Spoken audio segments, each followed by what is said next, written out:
మనందరినీ సజీవ లెక్కలో ఉంచి మరో నూతన సంవత్సరంలోకి మనల్ని అడుగుపెట్టడానికి వ్యక్తులుగాను కుటుంబాలుగాను మన తండ్రి అయిన దేవుడు, మన ప్రభు అయినటువంటి యేసయ్య, మన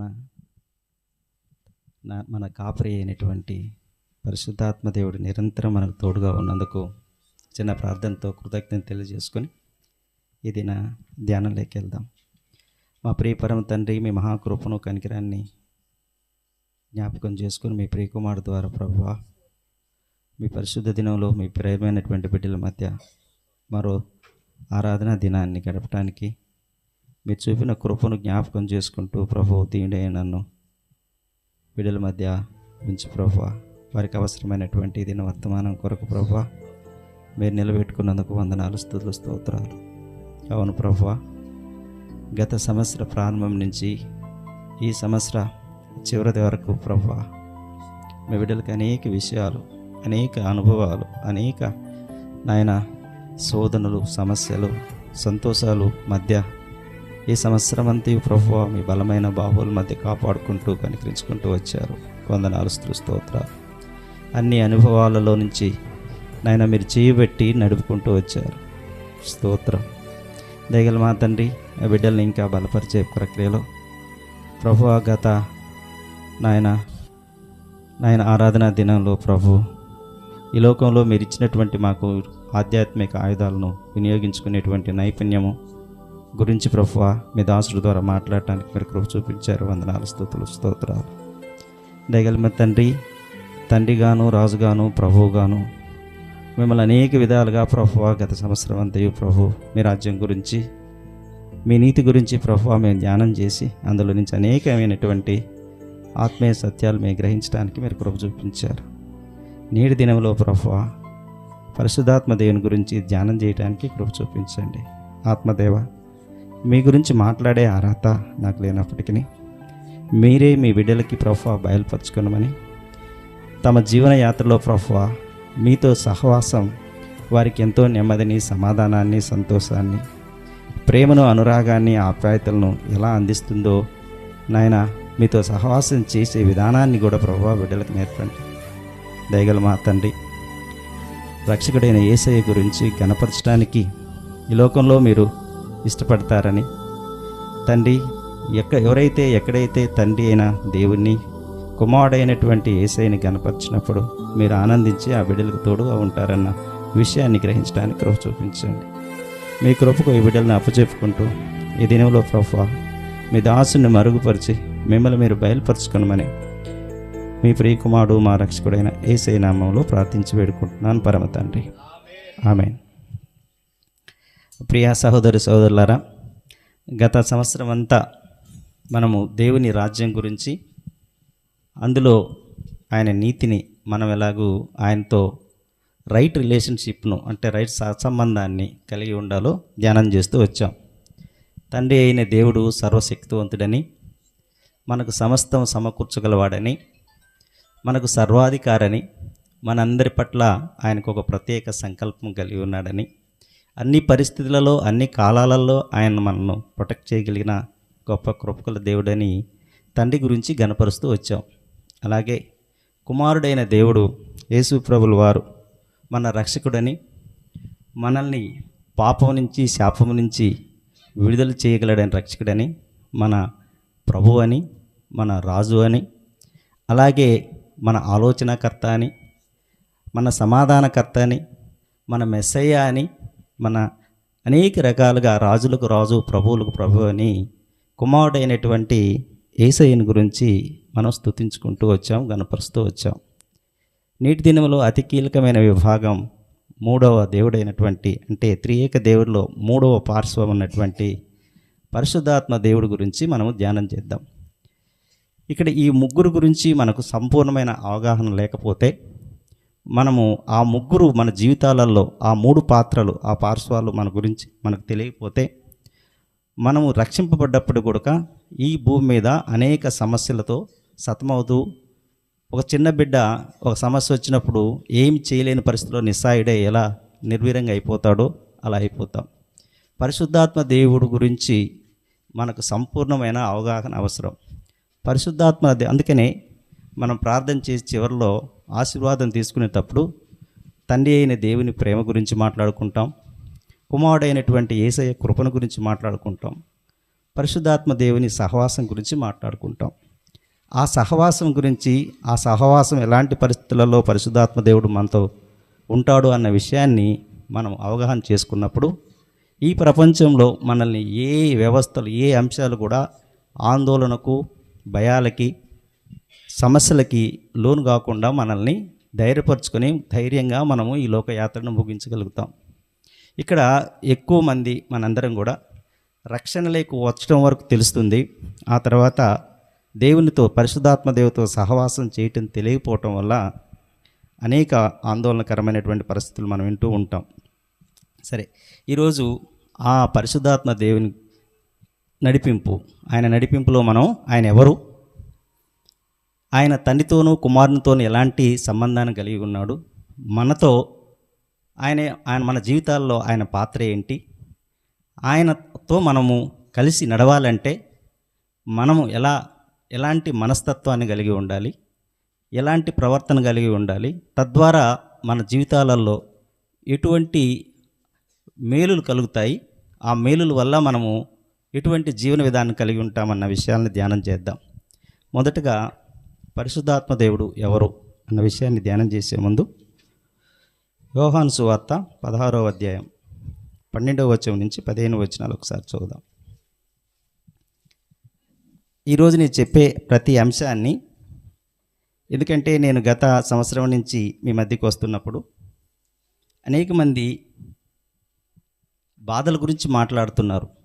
సంతోషంగా దేవుడు నా జీవితంలో నాతో ఉన్నాడు, నన్ను నడుపుతున్నాడు, నాకు ఏ భయం లేదు, దేన్నైనా నేను ఎదుర్కొంటాను అని స్థిరంగా మాట్లాడిన సాక్ష్యాలు చాలా తక్కువ. ఆందోళనకరంగాను, భయంగాను, ఏమైపోతుందో జీవితం అన్నటువంటి దాంతో మనం నడుపుతున్నాం. ఈరోజు పరిశుద్ధాత్మ దేవునితో సహవాసం కానీ సరైన సంబంధం నిర్మించుకుంటే అవన్నీ తొలగిపోతాయన్న విషయాన్ని గుర్తించగలుగుతారు. కనుక 16, అందుకని జాగ్రత్తగా అయినండి. యోహాను సువార్త 16వ అధ్యాయం 12వ వచనం నుంచి 15 వచనాలు. పరిశుద్ధాత్మ దేవుడు ఎవరు? మొదట దేవుడితో, కుమారునితో, అంటే ప్రభు అయిన యేసుక్రీస్తుల వారితో, తండ్రి అయిన దేవుడితో, గాడ్ హెడ్ అంటారు వీళ్ళు ముగ్గురు గురించి. ఆయనకు రిలేషన్షిప్ ఏంటి అన్నది తెలియాలి ముందు. చదవండి ఒకసారి ఎవరైనా యోహాను సువార్త. యేసు ప్రభువుల వారు ఈ భూమి మీద నుంచి నేను తండ్రి దగ్గరికి వెళ్ళవలసిన సమయం వచ్చింది అని చెప్తూ, ఆ చెప్పేటప్పుడు ఆయన మరో వ్యక్తిని పరిచయం చేస్తాడు. ఇక్కడ పరిశుద్ధాత్మ దేవుడు వ్యక్త్యా శక్త్యా అని సందర్భాలు వచ్చినప్పుడు మొట్టమొదటగా మనం గుర్తించవలసినటువంటి అంశము, ఇప్పుడు అయ్యగారు ఎలా ఒక పర్సనో, ఒక వ్యక్తో, సహోదరుడు ఎలా ఒక వ్యక్తో, యేసయ్య ఎలా ఒక వ్యక్తో, తండ్రి అయిన దేవుడు ఎలా ఒక వ్యక్తో, పరిశుద్ధాత్మ దేవుడు కూడా ఒక వ్యక్తి అని మనం గుర్తించాలి. మన కుటుంబంలో మన తండ్రి, తల్లి, అక్క, చెల్లి, భర్త, భార్య ఎలా వ్యక్తుల గురించి మనం మాట్లాడుకుంటూ ఉంటామో, ఈ పరిశుద్ధాత్మ ఫస్ట్ మనలో ఈ క్లారిటీ రావాలి. పరిశుద్ధాత్మ దేవుడు ఒక వ్యక్తి. వ్యక్తి అని ఎవరు చెప్తున్నారు? యేసయ్య చెప్తున్నాడు. అంటే యేసయ్య ఏది చెప్పినా అది సత్యం. ఇక్కడ చూడండి, ఆ వాక్య భాగంలో చూడండి ఏముందో.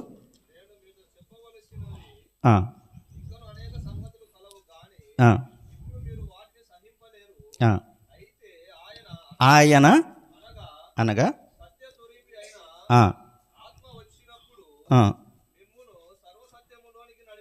నడిపించును.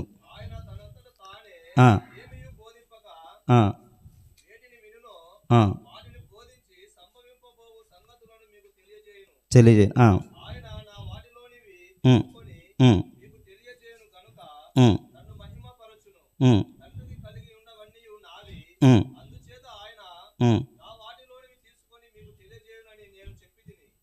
దేవునికి స్తోత్రాలు.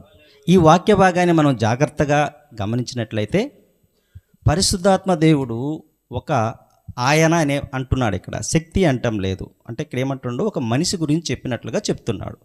ఫస్ట్ పరిశుద్ధాత్మ దేవుడు ఒక వ్యక్తి, ఒక పర్సన్ అంటే ఏముంటాయి ఆ వ్యక్తి కంటే ముందు మీరు జనరల్గా ఎవరినైనా ఒక పర్సన్ కానీ వ్యక్తి అంటే అతనికి జ్ఞానం ఉంటుంది, ఒకటి నెంబర్ 1 నాలెడ్జ్ ఉంటుంది. రెండోదికి అతనికి నిర్ణయం తీసుకునేటువంటి శక్తి ఉంటుంది. మూడోదికి అతనికి ఎమోషన్స్ ఉంటాయి, ఆనందం, సంతోషం, బాధ ఉంటాయి. ఈ 3 కలిసినటువంటి ఒక సిస్టమ్ను ఒక వ్యక్తిని మనం పర్సన్ అంటాం.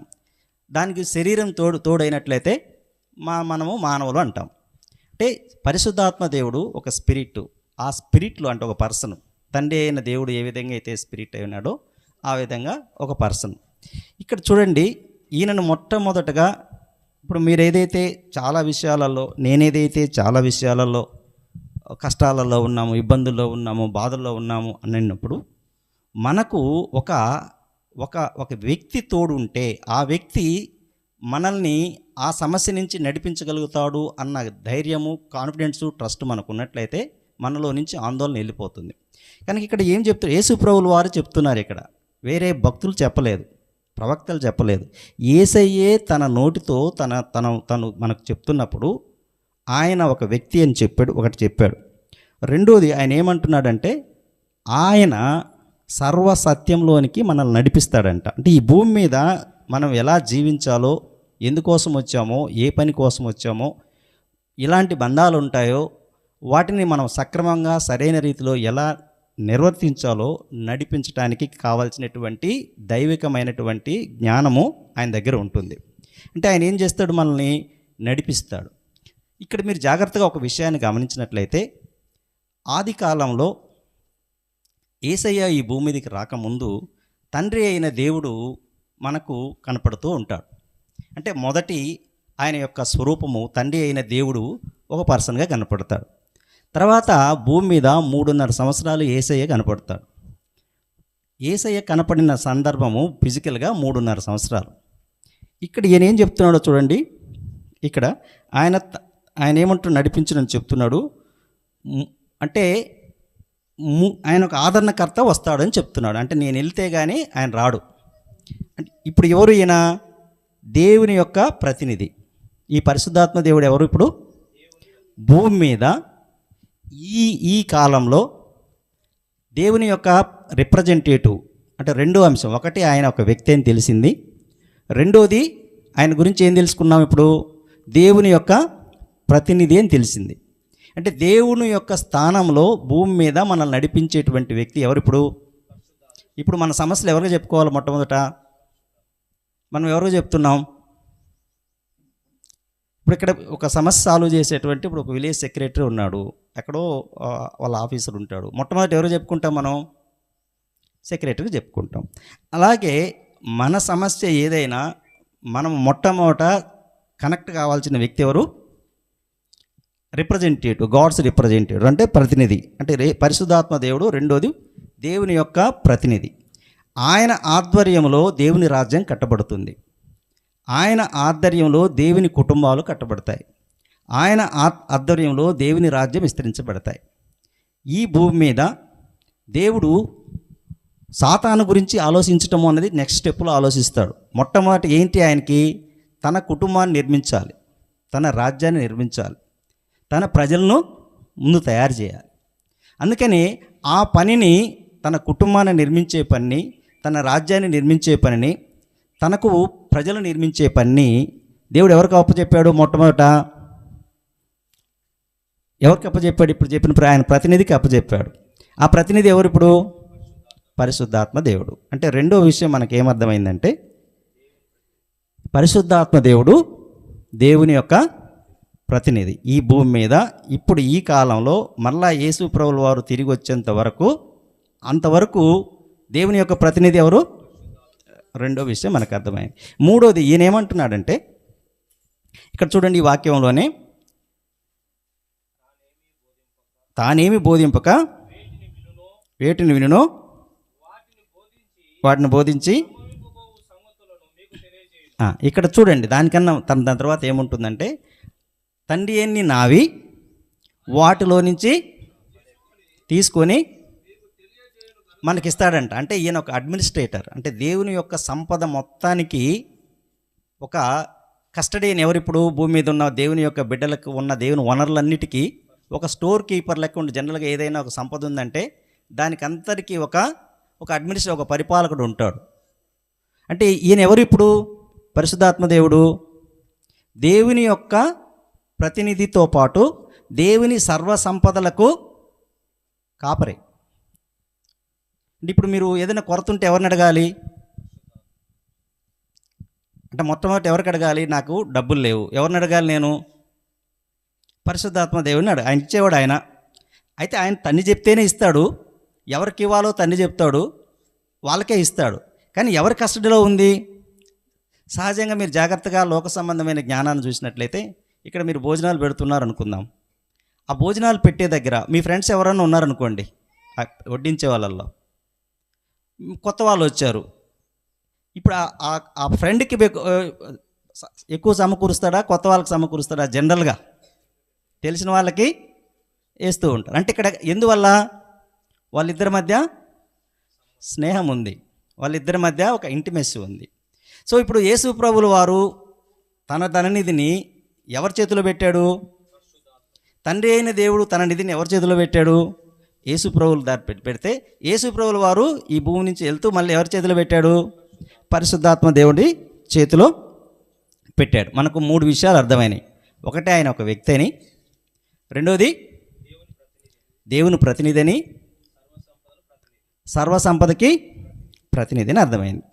సో ఈ 3 భాగాలు అట్లా ఉంచినట్లయితే, ముందు ఫస్ట్ అంటే ఆయన సర్వ వనరులకు ఆయన ఓనర్ అనేది అర్థమైపోయింది. మరి మనకేంటి? మనకు ఆయనకున్న సంబంధం అది దేవునితో ఆయనకున్న సంబంధం. దేవుని యొక్కలో ఆయన ఒక భాగం, ఒకటి. రెండోది, దేవుని ప్రతినిధి. మూడోది, దేవుని అన్ని వనరులకు ఆయన కస్టడియన్, అధికారి, అడ్మినిస్ట్రేటర్. ఈ 3 విషయాలు మనకు అర్థమైన తర్వాత మన జీవితంలో ఆయన రోల్ ఏంటి అన్నది మనం అర్థం చేసుకున్నట్లయితే, మనము దేవుడు తను ఈ భూమి మీదకి వచ్చిన తర్వాత మన జీవితాలలో మనిషి కుమారుడు, దేవుని కుమారుడు అనే 2 పదాలు మనం జాగ్రత్తగా విన్నాం, అవునా? మనిషి కుమారుడు అంటే ఎవరు? దేవుని కుమారుడు అంటే ఎవరు? ఎప్పుడు మీరు దేవుని బిడ్డలయ్యారు, ఎప్పుడు మీరు మనిషి పిల్లలయ్యారు అన్నది ముందు తెలియాలి. సో మీరు ఈ వాక్య భాగాన్ని ఒకసారి స్టడీ చేసి చూడండి. యేసు ప్రభువుల వారు మన జీవితంలోకి ప్రవేశించే ముందు, మీరు తిరిగి జన్మిస్తే కానీ దేవుని రాజ్యంలోకి ప్రవేశింపలు అని అంటాడు.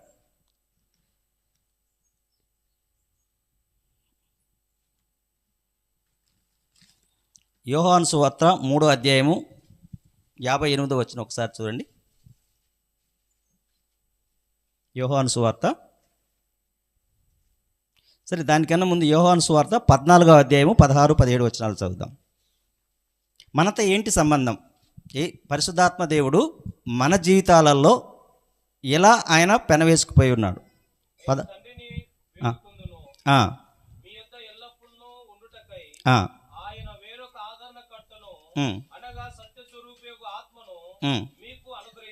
అనుగ్రహించును.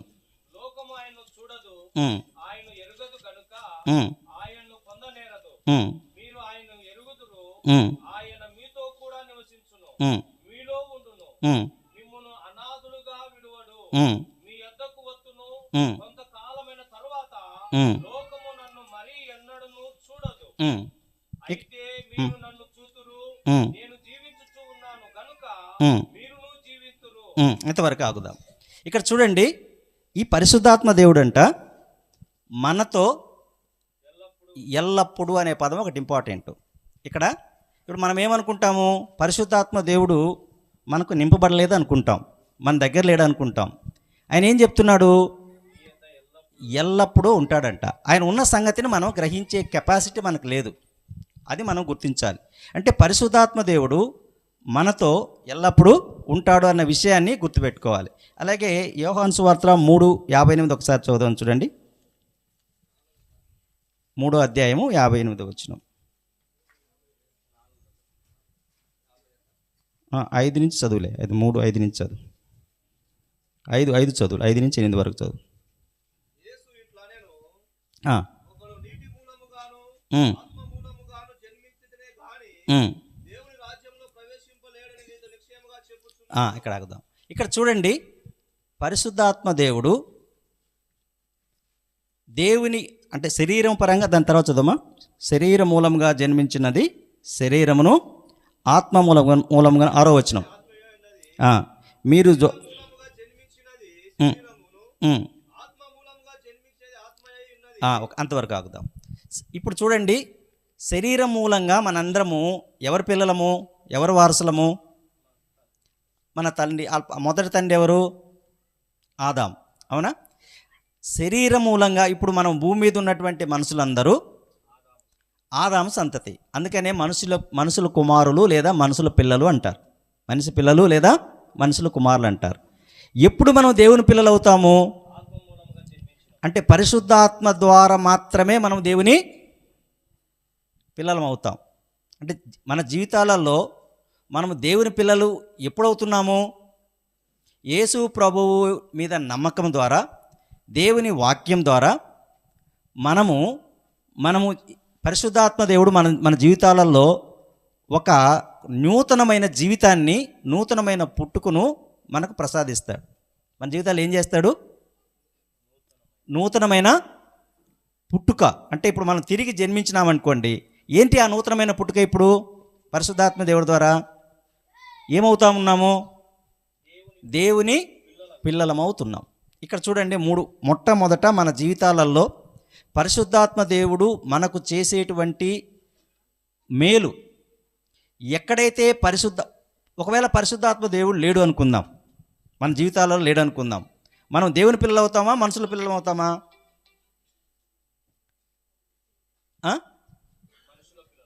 లోకం పిల్లలం అవుతాం, అవునా? అంటే ఇప్పుడు మీకు ఎవరు ఉండాలి? మీరు ఇప్పుడు రక్షణలోకి వచ్చినారంటే ఎవరి ద్వారా వచ్చారు? పరిశుద్ధాత్మ దేవుడు ద్వారా మీరు రక్షణ, దేవుడు యేసు ప్రభు ద్వారా వస్తే దేవుని పిల్లలు మీరు ఎలా అయ్యారు? ఎవరి ద్వారా అయ్యారు? అంటే పరిశుద్ధాత్మ దేవుడు లేకుండా ఒక మనిషి దేవుని పిల్లలు కాలేరు. అంటే మన జీవితాల్లో ప్రతి మనిషి, రక్షణ పొందిన ప్రతి బిడ్డ దేవుని బిడ్డ ఎప్పుడవుతున్నాడు అంటే సాతాను చేతిలో నుంచి విడిపించబడి దేవుని బిడ్డగా మారాలి, పిల్లలుగా మారాలి, తిరిగి జన్మించాలి. అంతే కదా? ఇప్పుడు ఇందాక ముందు నేను చెప్పినాను, దేవుడు తన రాజ్యాన్ని తన పిల్లలతో కడుతున్నాడు, నిర్మిస్తున్నాడు. అంటే ఇప్పుడు ప్రతి ఒక్క దేవుని బిడ్డ దేవుని రాజ్యంలో ప్రజలు, దేవుని రాజ్యంలో సేవకులు, అంటే పనివారు. అందుకనే తండ్రి అయిన దేవుడు, రాజు అయిన దేవుడు, ప్రభు అయిన దేవుడు, ఆ పదాలకు చాలా సంబంధాలు ఉన్నాయి. తండ్రి అంటే పిల్లలు, రాజు అంటే ప్రజలు, ప్రభువు అంటే వర్కర్లు, పనిచేసేవాళ్ళు, అంటే యజమాని, వర్కర్లు, సేవకులు. ఇప్పుడు చూడండి, ఈ 3 పాత్రలు ఉంటాయి. ఈ 3 పాత్రలలో రాజ్యంలోకి వచ్చినప్పుడు, మీరు రాజ్యంలోకి రావాలంటే, అంటే దేవుని ప్రజలు కావాలంటే ముందేమై ఉండాలి? మీరు తిరిగి జన్మించాలి. మీరు తిరిగి జన్మించకుండా దేవుని రాజ్యంలోని ప్రజలు కాలేరు. దేవుని రాజ్యంలో ప్రజలు కావాలంటే మీరు జన్మించాలి, అంటే దేవుని పిల్లలు కావాలి. దేవుని పిల్లలు కావాలంటే ఎవరు కావాలి? పరిశుద్ధాత్మ దేవుడు ఉండాలి. పరిశుద్ధాత్మ దేవుడు తనను మనం పిల్లలుగా ప్రసాదించాలంటే మనకి ఎవరి మీద ఉండాలి? ఎవరి మీద నమ్మకం ఉండాలి? ఇక్కడ చూడండి, ఇంతకుముందు 12-15లోనే చదివినట్లుగా అక్కడ ఆయన ఏం చేస్తాడో అని ఉంటుంది. అక్కడ 16వ అధ్యాయము, ఇప్పుడు మొన్న 3 విషయాలను మాట్లాడు. 4వ విషయం అక్కడ ఏముందంటే 16:12 నుంచి ఆయన తనను మహిమపరచును ఉంటుంది. మీకు కనుక నన్ను మహిమపరచును. 14 వచ్చింది చదవండి, 16-14. ఇక్కడ చూడండి, ఇక్కడ ఇదే చాలా కీలకమైన అంశం. ఒక్క నిమిషం అండి. ఇప్పుడు ఆయన మహింపరచాలి అంటే పరిశుద్ధాత్మ దేవుడు ఏం చేస్తాడు? ఆయన చేసే పనిలో ఒకటి దేవుని యొక్క కుటుంబంలోని వ్యక్తి, రెండోది ఈ భూమి మీద దేవుని యొక్క ప్రతినిధి, మూడోది దేవుని సర్వసంపదలకు అడ్మినిస్ట్రేటరు, 4వ పని ఏం చేస్తున్నాడు? యేసు ప్రభువుల వారిని గణపరుస్తున్నాడు. ఎక్కడైతే యేసు ప్రభువులను గణపరచలేదో అక్కడ ఎవరుండరు? అది ఒక కీలకమైన అంశం. అంటే మనం ఎందుకు ఇంతకుముందు ఆరాధనలో యేసు ప్రభువుల వారిని గణపరిచాము? యేసు ప్రభువును గణపరిచిన దగ్గరల్లా ఆ వ్యక్తుల దగ్గరతో పరిశుద్ధాత్మ దేవుడు ఉంటాడు. ఎక్కడైతే యేసు ప్రభువును గణపరచలేదో పరిశుద్ధాత్మ దేవుడు మనకు ఉండడు. సరే, ఇంకొక ఐదోది ఏంటంటే యేసు ప్రభువు అంటే పరిశుద్ధాత్మ దేవుడు వ్యక్తి, అదేవిధంగా ఒక ప్రతినిధి, అదేవిధంగా మహింపరిచేవాడు, ప్రభువును మహింపరిచేవాడు. ఆయన ప్రభువు మరియు దేవుడు. యేసు ప్రభువుల వారు రోమీలకు రాసిన పత్రిక 8వ అధ్యాయం 14వ వచనం ఒకసారి చదవండి. దేవుని ఆత్మచేత అందరూ నడిపింపబడదురు. ఇక్కడ రెండవ పని ఏంటంటే పిల్లలు కుమారులు.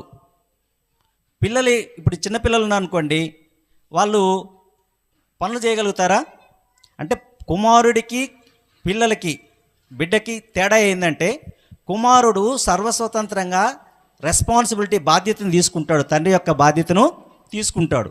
అంటే ఈ పిల్లవాడు కుమారుడిగా తయారయ్యే క్రమంలో పరిశుద్ధాత్మ దేవుడు తప్ప ఇంకెవరు నడిపించలేరు. అంటే పరిశుద్ధాత్మ దేవుడు చేసేటువంటి మన జీవితాలలో మరో ముఖ్యమైన పని ఏంది, కుమారులుగా తయారు చేస్తాడు. ముందు పిల్లలుగా మనల్ని తయారు చేసింది పుట్టించిన తర్వాత పెంచి పెద్ద చేస్తాడు, కుమారులుగా తయారు చేస్తాడు. ఇప్పుడు మీరు మాట్లాడే మాటలలో చాలా విషయాలలో, నేను మాట్లాడే మాటలలో పిల్లలుగా మీరు బాధపడుతుంటారు, కుమారుడిగా ఏం చేస్తాము, సమస్యను ఎదుర్కొంటాం. కుమారులు ఏం చేస్తారు, ఒక యవ్వన దశలో ఉన్న వ్యక్తులు ఏం చేయాలి, ఒక సమస్య వచ్చినప్పుడు ధైర్యంగా ఎదుర్కొంటాం, బాధ్యతలు తీసుకుంటాం, తండ్రికి ఘనత వచ్చే పనులు చేస్తూ ఉంటాం, ఆ కుటుంబాలకు ఘనత వచ్చే పనులు చేస్తూ ఉంటాం. అయితే మనం ఇంకా పిల్లలుగా ఉండటం వల్ల భయం ఎక్కువ ఉంటుంది, ఆందోళన ఎక్కువ ఉంటుంది, ఏమైపోతుందని ఉంటుంది. ఈ పిల్లల మనస్తత్వంలో నుంచి మీరు కుమారునిగా ఎదగాలి అంటే మీకు తోడెవరు ఉండాలి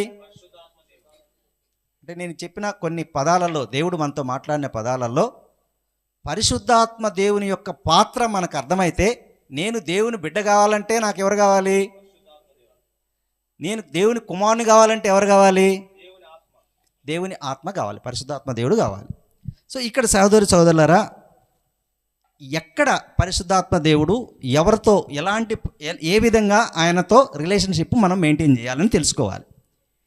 మనకు పరిశుద్ధాత్మ దేవుడు మన జీవితంలో చాలా కీలకమైన పాత్ర పోషిస్తున్నాడు అని మనకు అర్థమైన తర్వాత, మరి నాతో ఎందుకు పరిశుద్ధాత్మ దేవుడు అక్కడే నిరంతరం ఉంటానంటున్నాడు? మరి పరిశుద్ధాత్మ దేవుడు ఎక్కడుంటే అక్కడ ఏం జరుగుతుంది? అద్భుతాలు జరుగుతాయి. అంటే ఈ భూమి మీద ఉన్నటువంటి బలము, శక్తి, ఈ భూమి మీద ఉన్నటువంటి మానవుని యొక్క జ్ఞానము కన్నా పరిశుద్ధాత్మ దేవుడు మనకిచ్చేటువంటి బలము, శక్తి, జ్ఞానము సూపర్ న్యాచురల్, ఆశ్చర్యకరంగా ఉంటుంది. మన ఏ సమస్యనైనా, ఈ ప్రపంచంలో ఉన్న ఏ సమస్యనైనా అత్యంత పవర్ఫుల్ వెపన్ ఏంటంటే, శక్తివంతుడైన వ్యక్తి ఎవరంటే ఆటం బాంబులు కాదు, మనుషుల తెలివి కాదు, ప్రపంచ దేశాలు కాదు, ఎవరు? పరిశుద్ధాత్మ దేవుడు. మరి ఆ పరిశుద్ధాత్మ దేవుడు మనతో ఉంటాడంటున్నాడు దేవుడు. యేసయ్య ఏం చెప్తున్నాడు? మరి మనతో ఉంటే మనతో కార్యం జరగటం లేదా అంటే ఆయన ఎక్కడో ఏదో మనం మిస్ అవుతున్నాం. ఏం మిస్ అవుతున్నాం అనే దాన్ని చూసే ముందు ఈయన రెండో పని ఏం చేయగలుగుతున్నాడు? ఇప్పుడు మన జీవితాలలో మనల్ని కుమారులుగా తయారు చేస్తున్నాడు. ఇప్పుడు మరో విషయాన్ని మనం ధ్యానం చేద్దాం. యోహాను సువార్త 3వ అధ్యాయం 5వ వచనం చదివినాం కదా. 2 కొరింథీయులు 3:17 ఒకసారి చదవండి. ఆయన యేసు ప్రభువును మహింపరిచేవాడు, ప్రభువే ఆత్మ, ఎక్కడ ఉండునో అక్కడ మనల్ని ఏం చేస్తాడంటే ఆయన స్వతంత్రులు చేస్తాడు. ఇక్కడ ఒక కీలకమైనటువంటి అంశం ఉంది. ప్రభువు ఆత్మ. ఎవరికి ప్రభు అని పేరుంది? ఆదికాండం నుంచి మొదటి మంది ధ్యానం చేస్తే యెహోవా అయిన లార్డ్ గాడ్ అని ఉంటుంది, అంటే యెహోవా దేవుడు అని ఉంటుంది. యెహోవా దేవుడు, దేవుడికి యొక్క నామం ఏంది ఇప్పుడు? యెహోవా, అంతేనా? అంటే దేవుని యొక్క నామము ప్రభువు అంటాం. దేవుడు పరిశుద్ధపరచబడినటువంటి, దేవుడికి ఉన్నటువంటి పరిశుద్ధపడినటువంటి నామము ప్రభువు. ఇక్కడ ఈ ఈ ఈ ఆత్మను ప్రభువు అంటున్నాడు. ప్రభువు దేవుడు. ఇప్పుడు పరిశుద్ధాత్మ దేవుడు ఎవరు? మొదటి వ్యక్తి అనుకున్నాము. ఇప్పుడు ఈ వాక్య భాగం మనకేం చెప్తుంది? ప్రభువు మరియు దేవుడు అని చెప్తుంది. అందుకనే మన జీవితాలలో మనం ప్రతి దినము తండ్రి అయిన దేవుడికి ఎలాంటి గౌరవము, ఆరాధన మనం చేస్తామో, కుమారుడైనటువంటి దేవుని ఏ విధంగా మనం హృదయపూర్వకంగా ఆరాధించి గౌరవిస్తామో, కృతజ్ఞతలు తెలియజేస్తామో, పరిశుద్ధాత్మ దేవుణ్ణి కూడా అదే విధంగా అదే స్థాయిలో మనము ఆరాధిస్తున్నామా లేదా అన్నది మనం చూసుకోవాలి. మన జీవితాలలో తండ్రికి ఇచ్చినటువంటి పాత్ర, కుమారుడికి ఇచ్చిన పాత్ర పరిశుద్ధాత్మ దేవునికి మనం ఇవ్వం. మన కొరతలకు అన్నిటికి కారణం అక్కడే ఉంది. ప్రియ సహోదరు సహోదరులారా, మీ జీవితంలో, నా జీవితంలో, అంటే దేవుని రాజ్యాన్ని కట్టే భాగంలో, అంటే దేవుని ప్రజలను తయారు చేసే పాత్రలో ఈ భూమి మీద తండ్రి కుమార ప్రతినిధులుగా పరిశుద్ధాత్మ దేవుడు ఉన్నాడు. మీకు, మనకు, నాకు, అందరికీ మొట్టమొదట మనకు కనెక్ట్ అయ్యేటువంటి దేవుడు ఎవరు? మీరు బైబిల్ గ్రంథాన్ని కానీ పరిశీలించినట్లయితే మనిషికి ఈ ఏక దేవుడు ఆత్మదేవుని రూపంలోనే మొట్టమొదట కనపడ్డాడు. ఆదికాండము 1వ అధ్యాయము 2వ వచనం చదవండి ఒకసారి. భూమి నిరాకారముగాను శూన్యముగాను ఉండెను.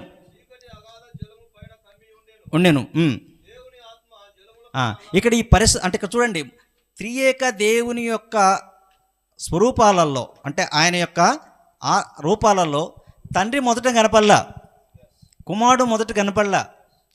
అక్కడున్న వాతావరణం కూడా చూస్తే అజ్ఞానంతోనూ చీకటితోనూ, అంటే ఇక్కడ 3 పదాలు ఉంటాయి. చీకటి, అగాధ జలము, కమ్మి ఉండేను అని ఉంటుంది, శూన్యం ఉంటుంది. అంటే ఒక ఈ ఇగ్నోరెన్స్ అంటాం, ఇగ్నోరెన్స్, ఇవన్నీ ఉంటాయి. ఈ పరిస్థితులలో చక్కదిద్దటానికి దేవుని యొక్క ఏ స్వరూపము మనకు మొదట కనపడింది? దేవుని పరిశుద్ధాత్మ దేవుడు కనపడ్డాడు. అంటే మీ జీవితంలో, నా జీవితంలో ఏ సమస్య వచ్చినా మొట్టమొదట రెస్పాండ్ అయ్యే వాళ్ళు ఎవరు? ఆయన రెస్పాండ్ అవుతాడు. అయితే ఆయన స్వరాన్ని మనం గమనిస్తున్నామా? ప్రశ్న అది. ఆయన ఆయన ఆయన మన పక్కన ఉన్నాడనే విషయం మనకు తెలుసా? ఆయన మనతో కార్యాలు చేయకపోవటానికి కారణం ఏమై ఉండొచ్చు? మనం మనస్తత్వము, మన యొక్క క్యారెక్టర్ ఎలా ఉంటే ఆయన పనిచేస్తాడు అనేది మనం కానీ ఒకసారి తెలుసుకున్నట్లయితే దాన్ని సెన్సిటివిటీ అంటాం. అంటే ఆ సున్నితత్వం. పరిశుద్ధాత్మ దేవుడు మనతో కలిసి పనిచేసేటప్పుడు ఆయన ఎలాంటి వాతావరణంలో ఆయన ఉంటాడు అన్న విషయాన్ని మనం కానీ తెలుసుకోగలిగితే మనం ఆయనతో స్నేహం చేయటం మొదలు పెడతాం. మనల్ని మార్చుకుంటాం, నూతనమైన వ్యక్తులుగా మనం తయారవుతాం. ఈ పిల్లలు కుమారుడుగా మారే సందర్భంలో ఆత్మదేవుని సహాయం లేకుండా అతని కుమారుడుగా మారటం అసంభవం. మీరు శరీరపరంగా ఎదగచ్చు, వయసు పరంగా ఎదగచ్చు, ఈ లోకంలో ఉన్న సమాచార పరంగా మీరు ఎదగచ్చు. కానీ ఈ భూమి మీద ఉన్నటువంటి సమస్త సమస్యలకి పరిష్కారమై మనల్ని వ్యక్తులుగా మనం తయారు చేయాలంటే మనము పరిశుద్ధాత్మ దేవునితో సహవాసము బలిష్టంగా పెంచుకోవాలి.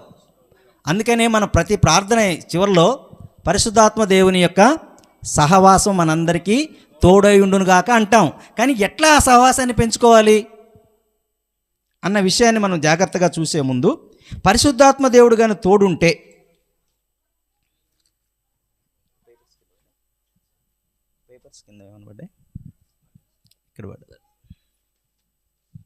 పరిశుద్ధాత్మ దేవుడు మన జీవితాలతో తోడుంటే మనకు కలిగేటువంటి, అంటే ఆ సహవాసాన్ని పెంచుకోవాలంటే ఇంకా ఏ విధంగా సాధ్యమవుతుందో ధ్యానం చేసే ముందు, దేవుడు యేసు ప్రభుల వారు పరిశుద్ధాత్మ దేవుడికి మధ్య ఉన్నటువంటి ఒక సంబంధాన్ని వాళ్ళిద్దరి గురించి తెలుసుకున్నట్లయితే మనకు చాలా విషయాల మీద అవగాహన వస్తుంది. సో దీంట్లో మొదటగా యోహాను సువార్త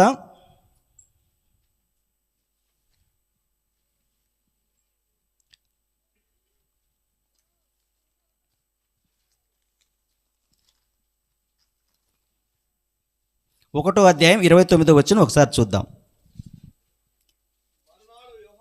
మరునాడు యోహాను యేసు తన యొద్దకు రాగా చూచి, ఆ, ఇదిగో లోక పాపమును మోసుకొని పోవు దేవుని గొర్రెపిల్ల, ఉమ్, నా వెనుక ఒక మనుష్యుడు వచ్చుచున్నాడు. ఉమ్, ఆయన నాకంటే ప్రముఖుడు గనుక ఉమ్, నాకంటే ముందటి వాడాయనని ఉమ్, నేనెవరిని గూర్చి చెప్పితినో ఉమ్, ఆయనే ఈయన. ఉమ్, నేను ఆయనను ఎరుగనైతిని గాని ఉమ్, ఆయన ఇశ్రాయేలుకు ప్రత్యక్షమగుటకు ఉమ్, నేను నీళ్లలో బాప్తిసం ఇచ్చుచు ఉమ్, వచ్చితిని అని చెప్పాను. ఉమ్, మరియు యోహాను సాక్ష్యం ఇచ్చుచు, ఉమ్, ఆత్మ పావురము వలె ఆకాశము నుండి దిగి వచ్చుట చూచి తిని, ఉమ్, ఆ ఆత్మ ఆయన మీద నిలిచెను. ఉమ్, నేను ఆయనను ఎరుగనైతిని గాని ఉమ్, నీళ్లలో బాప్తిసం ఇచ్చుటకు నన్ను పంపినవాడు ఉమ్, నీవెవని మీద ఆత్మ దిగి వచ్చుట నిలుచుట చూచితివో ఉమ్, ఆయనే పరిశుద్ధ ఆత్మలో బాప్తిసం ఇచ్చు వాడని నాతో చెప్పాను. ఉమ్. ఈయనే దేవుని కుమారుడని నేను తెలుసుకొని సాక్ష్యం ఆ. ఇక్కడ చూడండి, దీన్ని జాగ్రత్తగా మీరు ఒకసారి అబ్జర్వ్ చేసినట్లయితే బాప్టిజం ఇచ్చే యోహాను యేసు ప్రభువుల గురించి ఇక్కడ 3 రకాలుగా పరిచయం చేస్తున్నాడు. చూడండి, ఫస్ట్ లోక పాపములను మోసుకొని వెళ్ళే దేవుని గొర్రెపిల్ల అంటున్నాడు. 2 పరిశుద్ధాత్మలో బాప్తిజము ఇస్తాడు అని చెప్తున్నాడు. 3వది దేవుని కుమారుడు అంటున్నాడు. చూడండి, ఎందుకన్నాడు ఆయన? ఇంతకుముందు మనం అనుకున్నాం దేవుని కుమారుడు అంటున్నాడు, ఇక్కడ దేవుని బిడ్డ అంటంలా. అంటే యేసుప్రభుల వారిని ఇక్కడ ఏమంటున్నాడు? పరిపూర్ణంగా. అంతేకాకుండా ఎలా దేవుడు కుమారుడు అంటున్నాడు? పరిశుద్ధాత్మ దేవుని యొక్క ఆత్మ యేసయ్య మీద నిలవడం చూశాడు. తండ్రి అయిన దేవుడు ఆయనకి ఏం జ్ఞానం ఇచ్చాడు?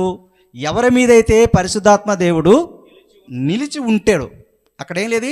నిలిచి ఉండటం అంటే నిలిచి ఉండడం, శాశ్వతంగా ఉండడం, తోడుగా ఉండడం. ఆయన కుమారుడు అవుతాడు. అంటే ఇప్పుడు కుమారుడు కావాలంటే ఏముండాలి? పరిశుద్ధాత్మ దేవుడు మనతో నిరంతరము ఉండాలి. పక్కన ఉండటం కాదు, నీలో ఉండాలి, నీతో ఉండాలి, నీ మీద ఉండాలి, మన మీద ఉండాలి, మనతో ఉండాలి, మనం ఉండాలి. అంటే ఇక్కడ చూడండి, ప్రభువు అయిన పరిశుద్ధాత్మ దేవుడు అంటే ఇప్పుడు 2 రకాలు ఉన్నాయి. ఇప్పుడు సంఘం మొత్తానికి ప్రభువు యేసయ్య. నా లోపల ఉన్నవానికి ప్రభు ఎవరు?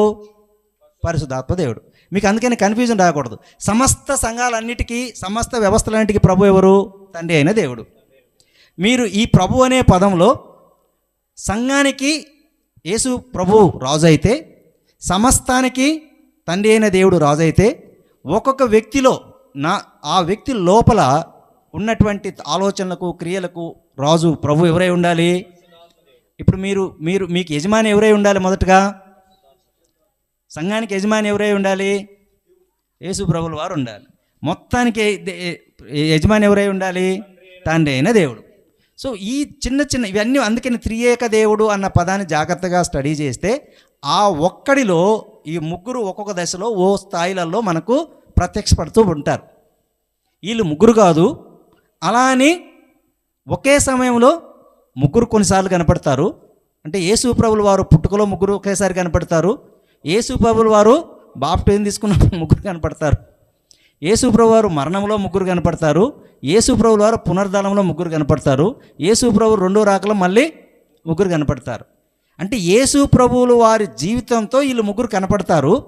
మిగిలిన సందర్భాలలో ఒక్కొక్కరు ఒక్కొక్క సమయంలో కనపడతారు. వారు ప్రభువులుగానే కనపడతారు. అంటే ప్రియ సహోదరులారా, పరిశుద్ధాత్మ దేవుడు దేవుని ప్రతినిధి, మనకు ప్రభువు. ఏంది? దేవునికి ప్రతినిధి, మనకు ప్రభువు. మన ప్రభువుని మనము సరిగా ఆరాధించలేకుండా, గౌరవించలేకుండా, మన ప్రభువుతో మనకు సక్రమైన సంబంధాలు లేకపోతే, ఇంతకుముందు సహోదరి ప్రార్థన సాక్ష్యం చేసేటప్పుడు మా కుటుంబంలో కలత వస్తాయి. ఎప్పుడు వస్తాయి కలతలు? సరైన సంబంధాలు లేకపోతే. ఒకవేళ సరైన సంబంధాలు ఉంటే ఏమవుతుంది? తప్పైనా ఒప్పుగానే కనపడుతుంది. ఇప్పుడు మీ బిడ్డ ఏదైనా చిన్న తప్పు చేశారనుకోండి, పక్కన ఆమెకి తప్పుగా కనపడుతుంది, మీకేం కనపడుతుంది? తప్పులు కనపడవు. అది చిన్నపిల్లోడు కాబట్టి అలా చేస్తాడండి, చిన్న పిల్లోడు కాబట్టే కదా అలా చేసిందని సమర్థించుకుంటాం. ఎందుకు? ఆ తప్పు అక్కడ ఒప్పుగా కనపడుతుంది. ఎందుకు? బంధం ఉంది అక్కడ. ఇక్కడ బంధం ఎవరితో ఉండాలి? పరిశుద్ధాత్మ. మన బంధం ఉందా? అంటే మీరు ఆ క్లారిటీకి వచ్చారా? ఇప్పుడు మీకు 2 విషయాలు అర్థమై ఉండాలి ఇప్పటికే. దేవుని రాజ్యాన్ని నిర్మించేది ఎవరు? ఇప్పుడు ఎవరిని ఉపయోగించుకొని నిర్మిస్తున్నారు? యేసు ప్రభు నామాన్ని ఉపయోగించుకొని పరిశుద్ధాత్మ దేవుడు దేవుని రాజ్యాన్ని నిర్మిస్తున్నాడు.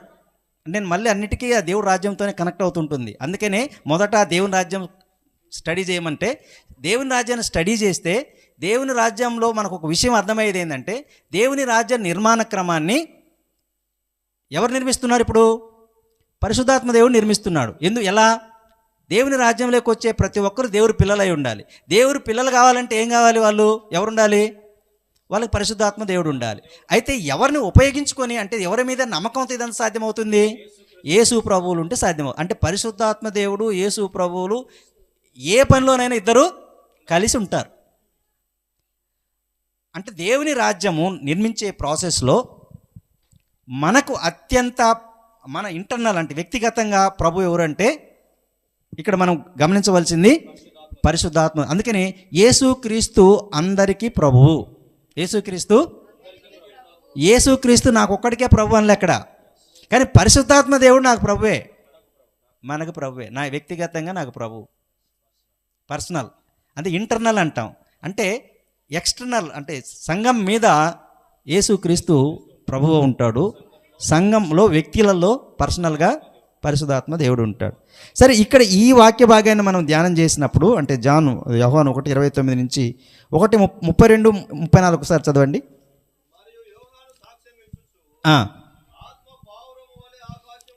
ఇక్కడ చూడండి, ఇక్కడ రెండు యానిమల్స్ను పరిచయం చేశాడు.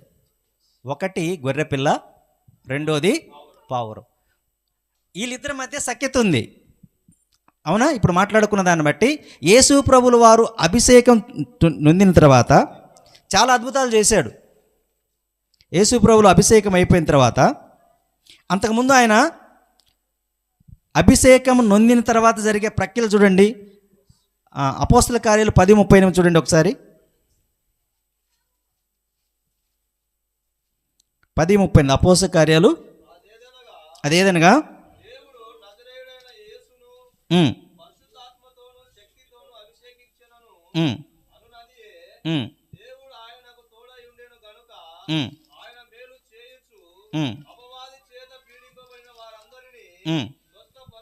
ఇక్కడ చూడండి, అప్పటి వరకు వాళ్ళు ఆ శిష్యులు అంటే ఒక సాధారణమైనటువంటి వ్యక్తులు, చేపలు పట్టుకునే వాళ్ళు, చిన్న చిన్న పనులు చేసుకునేవాళ్ళు. ఎప్పుడైతే వాళ్ళకు పరిశుద్ధాత్మ దేవుడు వాళ్ళ జీవితాలలోకి వచ్చారో వాళ్ళ యొక్క ఆలోచన విధానం మారిపోయింది, వాళ్ళు మాట్లాడే తీరు మారిపోయింది, ఆడ క్రియలు చేసే విధానం మారిపోయింది. అంటే అక్కడ ఏం పొందారు? వాళ్ళు అభిషేకం, శక్తి పొందుకున్నారు. పరిశుద్ధాత్మ దేవుని శక్తిని పొందుకున్నారు. ఇక్కడ మరో విషయాన్ని మనం జాగ్రత్తగా గమనించినప్పుడు, ఇక్కడ గొర్రెపిల్ల మనస్తత్వము, పావురం మనస్తత్వం మనకు అర్థం కావాలి. పావురాలు మీరు ఎప్పుడైనా చూసినప్పుడు ఏదన్నా చిన్న శబ్దం వచ్చినా ఉలికిపడి వెళ్ళిపోతాయి. అక్కడ మీరు పావురాలు తింటుంటాయని కొంచెం గమనించండి మీ ఇళ్ళ దగ్గర. అవి కోపాన్ని, గందరగోళాన్ని, అరుపులను, కేకలను అవి అడ్జస్ట్ చేసుకోలేవు. ఫస్ట్ నెంబర్ 1 అంటే పావురం యొక్క మనస్తత్వం మీకు అర్థం. అంటే పావురం మనస్తత్వంతో పరిశుద్ధాత్మ దేవుణ్ణి మనకు ఎందుకు తెలియజేస్తున్నారంటే మన మనస్తత్వం ఎలా ఉండాలో తెలియాలి. పావురం మనసు మనకు ఉండాలి. పావురం యొక్క స్వభావం తెలిసి ఉండాలి. పరిశుద్ధాత్మ దేవుడితో మనం స్నేహం చేయాలంటే గొర్రెపిల్ల మనస్తత్వం తెలియాలి. గొర్రెపిల్లలో ఏముంటుంది? ప్యూరిటీ ఉంటుంది. అంటే ప్యూరిటీ అంటే అర్థమైంది, స్వచ్ఛత ఉంటుంది, దాని కల్మషం ఉండదు. మీక్నెస్ అంటారు. మీక్నెస్ అంటే సౌమ్యంగా ఉంటుంది, తలంచుకొని పోతూ ఉంటుంది. మూడోది సాక్రిఫైస్, బలి అర్పణకి రెడీగా ఉంటుంది. యేసయ్యను ఎందుకు తన సంకల్పాన్ని నెరవేర్తించడం కోసము ఆయనలో ప్యూరిటీ ఉంది, స్వచ్ఛత ఉంది. రెండోది తగ్గింపు ఉంది. మూడోది బలి అర్పణ ఉంది. అక్కడ పావురం ఉంటుంది. వాళ్ళిద్దరు కలిసి పనిచేయాలంటే ఏముండాలా? ఇప్పుడు మీ మనసులలో, నా మనసులలో ఏమున్నది? పరిశుద్ధాత్మ దేవుడు మనతో కలిసి పనిచేయాలంటే ఏం కావాలి? ఇప్పుడు మనకు మన మైండ్ సెట్ జాగ్రత్తగా ఉండాలి. మీ నోటి నుంచి వచ్చే మాట, మీ ప్రతి కదలిక, మీ ప్రతి ఆలోచన, మీ ప్రతి క్రియ పరిశుద్ధాత్మ దేవుడు మీతో కలిసి పనిచేయటమా, లేదా పక్క నుండి చూసి బాధపడమా, దుఃఖపడుతూ ఉండటమా? ఈ రెండు జరుగుతూ ఉంటాయి. పరిశుద్ధాత్మ దేవుడు మనంట ఉంటాడు, నిరంతరం ఉంటాడు. కానీ మనతో కలిసి, మనలో కలిసి ఆయన కార్యం చేయాలంటే మనలో రావాల్సిన ఒక మార్పు ఉంది. ఆ మార్పు ఏంటి? ప్యూరిటీ. ప్యూరిటీ ఏముండాలా? స్వచ్ఛత ఉండాలా. రెండోది ఏముండాలా? తగ్గింపు ఉండాలి. దేవుని పిల్లల గురించి మాట్లాడుతున్నాం. దేవుని పిల్లల గానాల గురించి ఎట్లాగో అరుస్తారు, గొడవ చేస్తారు, గర్వపడతారు, అసూయపడతారు, నానాక ఉంటాయి. దేవుని పిల్లలమైన తర్వాత మనం కుమారులుగా కావాలి అంటే పరిశుద్ధాత్మ దేవుని యొక్క నడిపింపు అవసరము. పరిశుద్ధాత్మ దేవుని నడిపింపు మనతో జరగాలంటే మన మీద ఆయన నాయకత్వం వహించాలంటే, మనం నడిపించాలంటే మన మనస్సు గొర్రెపిల్ల మనసుగా మారుండాలి. మీలో నాలో ఆ గొర్రెపిల్ల మనస్తత్వం లేదనుకోండి, ఆయన పక్కన ఉంటాడు, దుఃఖపడుతూ ఉంటాడు, మనల్ని బాధపడుతూ ఉంటాడు. ఎందుకు? దూరంగా జరుగుతూ ఉంటాడు. సో అందుకనే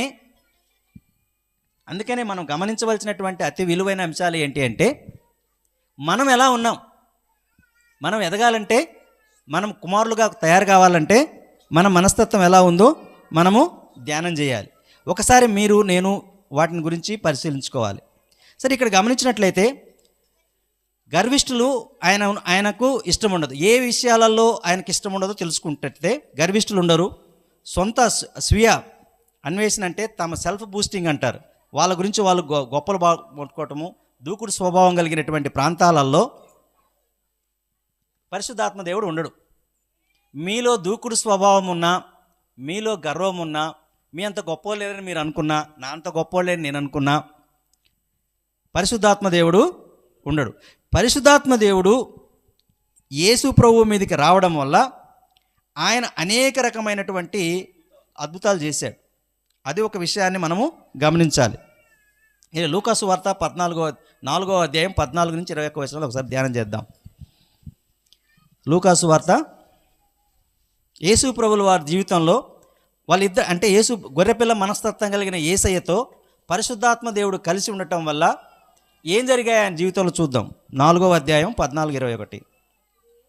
అప్పుడు యేసు ఆత్మబలముతో వెళ్ళెను, ఆయనను గూర్చి వ్యాపించును, అందరి చేత ఘనత నొంది వచ్చును.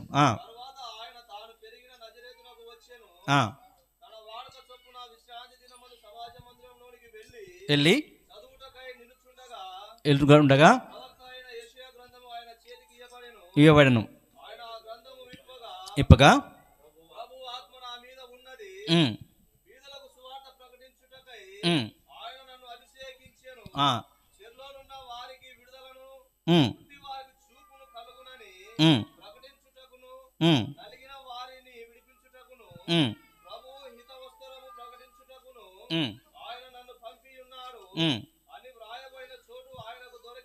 ఇక్కడ ఇంతవరకు చూద్దాం. చూడండి, ఎప్పుడైతే పరిశుద్ధాత్మ దేవుడు ఒక వ్యక్తిలోకి వస్తాడో ఆ వ్యక్తి పవర్ఫుల్ పర్సన్గా తయారవుతాడు. యేసు ప్రభువుల వారి జీవితంలో మనం జాగ్రత్తగా చూసినప్పుడు ఆయన ఎక్కడికి వెళ్ళినా పేదలకు, అంటే ఇక్కడ భౌతికమైన ధనం కాదు, ఆ స్పిరిట్లో పూరు, అంటే ఆత్మీయతలో. 5వ అధ్యాయంలో మొదటి వచనం ఏముంటుంది? 2వ వచనము మత్తయి సువార్త 5లో ఆత్మ విషయమై ధన్యులు. ఇక్కడ ఈ పవర్టీ అంటే అది, అంటే పరిశుద్ధాత్మ దేవుడు తక్కువ, అంటే సంబంధం సరైన రిపీటేషన్ ఎవరైతే లేదో, ఆత్మ అంటే ఆయన వాళ్ళకి సరైన సంబంధం లేదో వాళ్ళకి సువార్త ప్రకటించటం, అంటే దేవుని రాజ్యం సమీపించింది, మారు మనసు పొందండి, రక్షణ మీకు అందుబాటులో ఉంది. యేసు ప్రభు పుట్టుక ఏం చెప్తుంది అనుకుంటున్నారు? ఏం తెచ్చినారు అనుకుంటున్నారు మీరు జనరల్గా? ఇదిగో లోక పాపం మోసుకుని గొర్రెపిల్ల వచ్చును అని అంటున్నారు కదా. అది ఎప్పుడు? అది 2వ దశలో, ఆయన మరణంలో. కానీ ఆయన పుట్టుక దేవుని రాజ్యాన్ని తీసుకొస్తుంది. మీరు ఒక 4 విషయాలు జాగ్రత్తగా మైండ్లో పెట్టుకోండి. యేసు ప్రభు పుట్టుకేమో దేవుని రాజ్యాన్ని తీసుకొస్తుంది, ఆయన మరణము రక్షణ ఇస్తుంది, అంటే ఆ రాజ్యంలోకి అంటే విడుదల, చెర నుంచి సాతాను రాజ్యం నుంచి విడుదల చేసి రక్షణ చేస్తుంది. ఆయన పునరుద్ధానమేమో నిత్య జీవాన్ని ఇస్తుంది. ఆయన రెండవ రాకడ నిత్య రాజ్యాన్ని ఇస్తుంది. రాజ్యము మీకు ఎందుకు పదే పదే దేవుని మొదట ఆయన రాజ్యాన్ని ఎతకమన్నాడంటే, ఆయన ఈ ప్రపంచంలో ఉండేటువంటి అన్ని సమస్యలు రెండిటితో పరిష్కార మార్గం. ఒకటి రాజ్యము, రెండు యేసయ్య. యేసయ్యతో అన్ని సమస్యలను సాల్వ్ చేశాడు. రాజ్యంతో అన్ని మేలు ఇచ్చాడు. మీకు ఏ మేలు కావాలన్నా మీరు ఏ రాజ్య ప్రతినిధులై ఉండాలి? దేవుని రాజ్య ప్రతినిధులై ఉండాలి, బిడ్డలై ఉండాలి. మీకు ఏ సమస్య పోవాలన్నా ఎవరు మీకు తోడు రక్షకుడై ఉండాలి? ఈ రెండు. అందుకనే నీతి ఆయన యొక్క ప్రభు కుమార్ దేవుడి గురించి చెప్తుంది, రాజ్యము ఆయనతో సంబంధాన్ని తెలుపుతుంది. అవి రెండు మనకు సక్రమంగా అర్థం కావాలి. అవి రెండు మనం సంబంధాన్ని ఏర్పరచుకోవాలి అంటే మనకు తోడు ఎవరు ఉండాలి? మనకు ప్రభు ఎవరై ఉండాలి? పరిశుద్ధాత్మ దేవుడు తోడై ఉండాలి. కనుక పరిశుద్ధాత్మ దేవుణ్ణి మీరు ఎంత ఎక్కువగా ప్రేమిస్తే, ఎంత ఎక్కువగా గౌరవిస్తే, ఎంత ఎక్కువగా ఆయన మీద ఆధారపడి ఆయన మన పనిలో ఇన్వాల్వ్ చేస్తే మీరు అంత స్నేహం చేస్తారు, మీరు కుమారులు అవుతారు. మీరు కుమారులు అవటమే కాకుండా, అంటే గొర్రెపిల్ల మనస్తత్వాలు 3, అంటే మీరు ఆ మనస్తత్వంలో ఉంటే తప్ప ఆయన మీతో, నాతోనూ ఆయన స్నేహం చేయలేడు. ఒకవేళ ఆయన స్నేహం చేస్తే ఏమవుతుంది? ఆయన యేసు పరిశుద్ధాత్మ దేవుడు మనకు తోడు ఉండి స్నేహం చేస్తే, ఎఫీసియన్స్కి రాసిన పత్రిక 4వ అధ్యాయం 29-32 వచనాలు ఒకసారి చదవండి. ఎఫీసియన్స్ 4వ అధ్యాయం 29-32. ఏమి ఉండాలి, ఏమి ఉండకూడదు, మన జీవితంలో ఏముండాలి? ఎప్పుడైతే గొర్రెపిల్ల మనస్తత్వం మనం కలిగి ఉంటామో మన యొక్క మాటల్లో, ప్రవర్తనలో ఎలా ఉంటుందో చూడండి.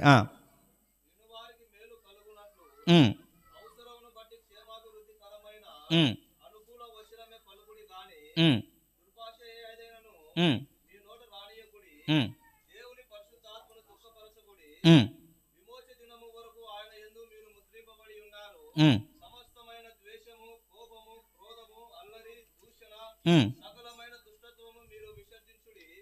ఒకని యెడల ఒకడు దయ కలిగి కరుణా హృదయులై క్రీస్తునందు దేవుడు మిమ్మల్ని క్షమించిన ప్రకారము మీరును ఒకరినొకరు క్షమించుడి. అంటే ఇక్కడ దీన్ని బట్టి మీకు ఏమర్థమవుతుంది? ఎవరైతే గొర్రెపిల్ల మనస్తత్వాన్ని కలిగి ఉంటారో వాళ్ళ ప్రవర్తనలు ఇవన్నీ ఉంటాయి. ఎవరైతే గొర్రెపిల్ల మనస్తత్వాన్ని కలిగి ఉండరో వాళ్ళలో ఏముంటాయి? ద్వేషము, కోపము, క్రోధము, అల్లరి, దూషణ, ఇవన్నీ ఉంటాయి. ఇవన్నీ ఎక్కడైతే ఉంటాయో దాన్ని బట్టి ముందు మనం అవగాహన ఏం పెరగాలి? మనకు ఎమోషన్స్ కాదు కావాల్సింది, అవేర్నెస్ అంటాం. మనము బాధలు వ్యక్తపరచడం కాదు చేయాల్సింది, ఆ బాధల వెనక ఉన్నటువంటి కారణం మీద అవగాహన. రాజ్యాన్ని మనం అధ్యయనం చేస్తే అవగాహన పెరుగుతుంది. నీతిని అధ్యయనం చేస్తే అవగాహన పెరుగుతుంది. మన జీవితం మీద అవగాహన పెరుగుతుంది. మన ప్రవర్తన మీద అవగాహన పెరుగుతుంది. మన మాటల్లో, క్రియల్లో, పద్ధతులలో, అన్నిటిల్లో, ఆలోచనలో అవగాహన పెరుగుతుంది. అందుకే ఇక్కడ అవగాహన ఏంది? మన మనస్తత్వంలో ఒకటి, నెంబర్ 1 పరిశుద్ధాత్మ దేవుడు నేను స్నేహం చేయాలి, అవగాహన. ఇప్పుడు వరకు మాట్లాడుకున్న దాన్ని. రెండవది ఏంటి? పరిశుద్ధాత్మ దేవుడు ఆయనతో స్నేహం చేయాలంటే మన ప్రవర్తన గొర్రెపిల్ల మనస్తత్వం కలిగి ఉండాలి. ఏంటి గొర్రెపిల్ల మనస్తత్వంలో? స్వచ్ఛత ఉంది, తగ్గింపు ఉంది, బలి అర్పణ ఉంది, సాక్రిఫైస్, ఇతరుల మేలు కోరుకునే మనస్తత్వం ఉంటుంది. ఇవి ఉన్న దగ్గర అంతేగాక ఇంకోటి మొదట్లోనే చెప్పాను, ఏముంది? యేసు ప్రభువులు గణపరచాలి. ఏం పరచాలి? ఈ 4 ఉండాలి. యేసు ప్రభువును గణపరచకుండా ఈ 3 ఉన్నా కానీ మళ్ళీ పరిశుద్ధాత్మ దేవుడు పనిచేయడు. ఎక్కడికి వెళ్ళినా నువ్వు ఏం చేయాలి? నీ రాజుని, నీ ప్రభువుని, నిన్ను విడుదల చేసినటువంటి రక్షకుణ్ణి నువ్వు గణపరుస్తూ రావాలి. అందుకనే మీరు ఈ లోకానికి వెలుగై ఉండండి, మీరు ఈ లోకానికి ఉప్పు అయ్యి ఉండండి, మీరు ఈ లోకంలో ఒక ఆవగింజ వలె వృద్ధి చెంది అనేక మందికి ఆశ్రయం కండి, మీరు క్రీస్తు రాయబారులుగా ఉండండి అని ఎందుకు యేసయ్య మనకు చెప్పాడు? మనము ఎక్కడికి వెళ్ళినా, ఏ ప్రాంతంలో ఉన్నా, ఏ పరిస్థితులలో ఉన్నా, ఎవరితో ఉన్నా ఎవరిని గణపరుస్తూ రావాలి? మన యేసు ప్రభువును. అక్కడ నువ్వు గణపరుస్తున్నావు అంటే దాని అర్థమైంది, ఆయన మనస్తత్వం నువ్వు సంతరించుకోవాలి. ఆయన మనస్తత్వంలో ఏమున్నాయి? ఇవే ఉన్నాయి. అక్కడ ఎవరు ఉంటారు? పరిశుద్ధాత్మ దేవుడు మనతో సహవాసం చేస్తాడు. సో కనుక పరిశుద్ధాత్మ దేవుడు సహవాసం చేస్తే కలిగే ప్రయోజనాల ముందు జకర్య 4:6 ఒకసారి ధ్యానం చేద్దాం. అంటే పరిశుద్ధాత్మ దేవుడు మన జీవితంలో ఏం చేస్తాడు, ఫలితాలు ఏంటి, మన దగ్గర మనం ఆయనతో స్నేహం చేస్తాను. ధ్యానం చేసే ముందు ఈ వాక్యం ఒక భాగం చూడండి. 4:6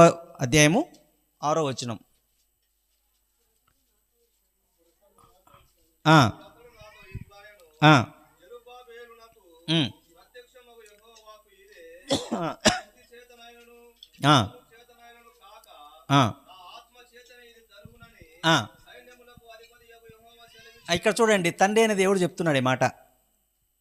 ఇంతకుముందేమో పరిశుద్ధాత్మ దేవుడి గురించేమో కుమారుడు చెప్పారు.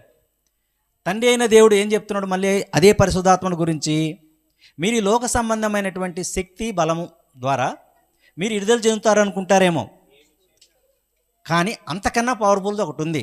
ఏంటి? ఈ ప్రపంచంలో అత్యంత పవర్ఫుల్ ఏంటంటే అది పరిశుద్ధాత్మ దేవుడు. ఆ సూపర్ న్యాచురల్ పవర్ ద్వారా మీరు విడుదల చెందుతారంటారు. జనరల్గా మీకు అర్థం కావాల్సిన అంశం ఏంటంటే పవర్ అంటే ఏంటి, శక్తి అంటే ఏంటి మీకు అర్థం కావాలి. శక్తి అంటే మీరేమనుకోవాలంటే మీకున్న టాలెంట్స్, లేదంటే మీకున్న సామర్థ్యము, మీ సోషల్ రిలేషన్స్, మీ బంధువర్గాలు, వీళ్ళందరూ కలిపి మీ స్ట్రెంగ్త్ అంటాం మనం, దాన్ని శక్తి అంటాం. పవర్ అంటే ఏంటంటే మీ దగ్గర ఉన్న డబ్బు, మీకున్న చదువు, మీ మానవ సంబంధాలు, ఇవన్నీ పవర్ ఉంటాం. ఇప్పుడు చూడండి, యేసయ్య ఏమంటున్నాడు అంటే తండ్రి అయిన దేవుడు ఏమంటున్నాడు?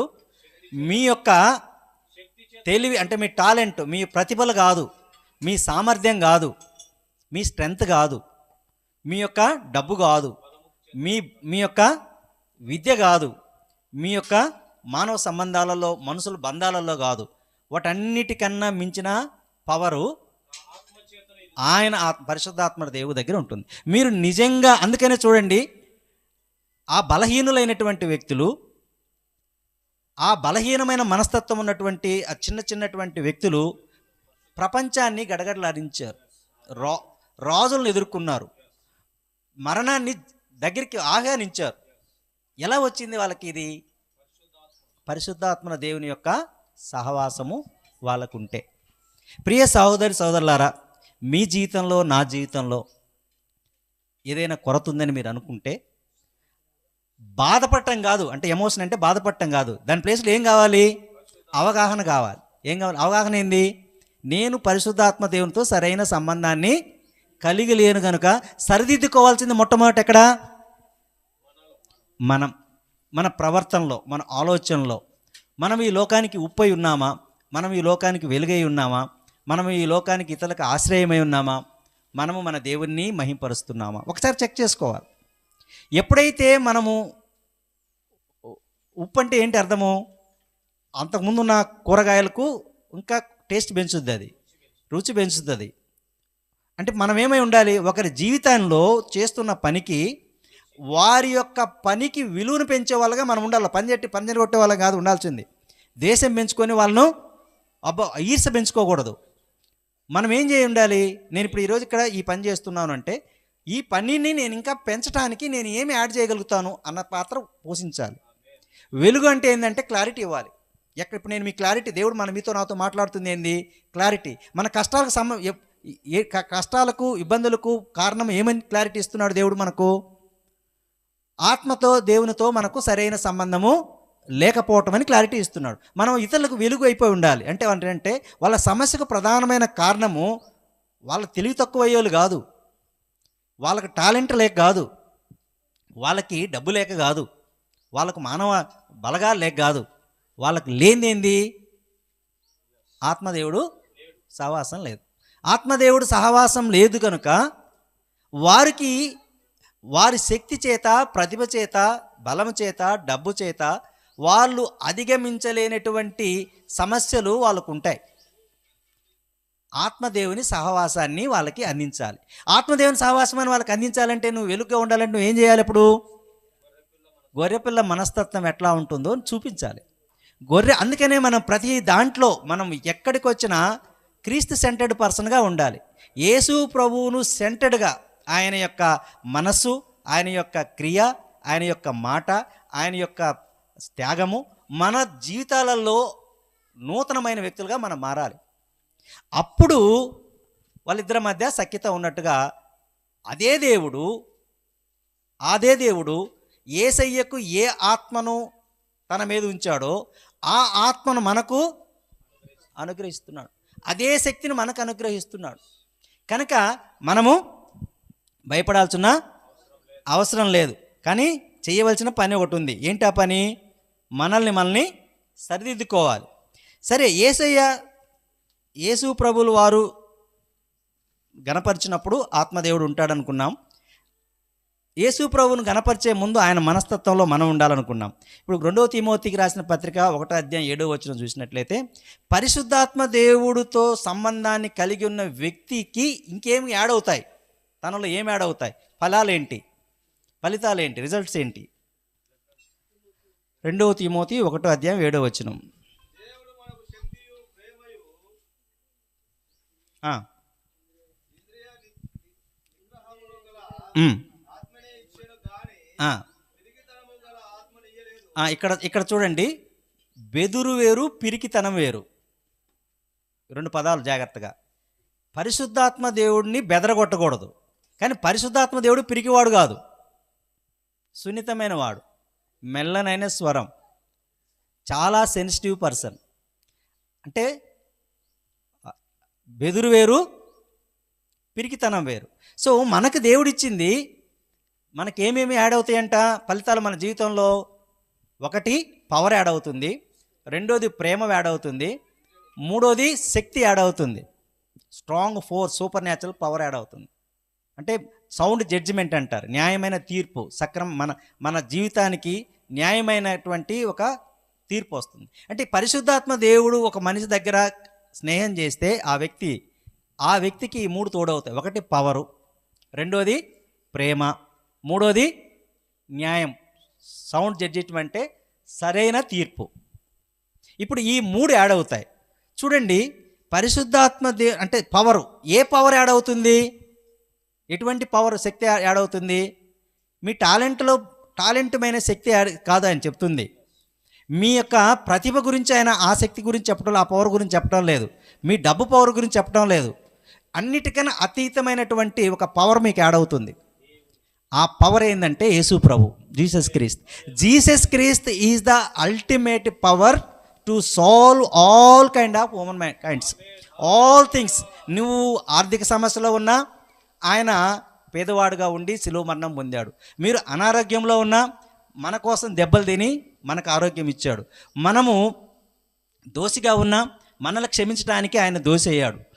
ఈ సమస్య, ఈ భూమి మీద ఒక కొరత ఉంది, ఆ కొరతకు పరిష్కార మార్గం ఏదైనా చెప్తే అది యేసు ప్రభువుల వారు పొందిన శిలువలో అది ఉంటుంది. కనుక అల్టిమేట్ పవర్ ఏంది? ఇప్పుడు మన చేతికి ఏమొస్తుంది? పరిశుద్ధాత్మ దేవుడు తోడుంటే యేసయ్య ద్వారా ఎన్ని రకాల బ్లెస్సింగ్స్ మనకు అందుబాటులోకి వస్తాయో అవన్నీ మనకు అందుబాటులోకి వచ్చేస్తాయి. That is the ultimate power, that is the masterpiece of the god. దేవుడు ఈ ప్రపంచంలో ఉన్న అన్ని సమస్యలకు ఒకే ఒక పరిష్కార మార్గం ఏంది? శిలువ మరణం.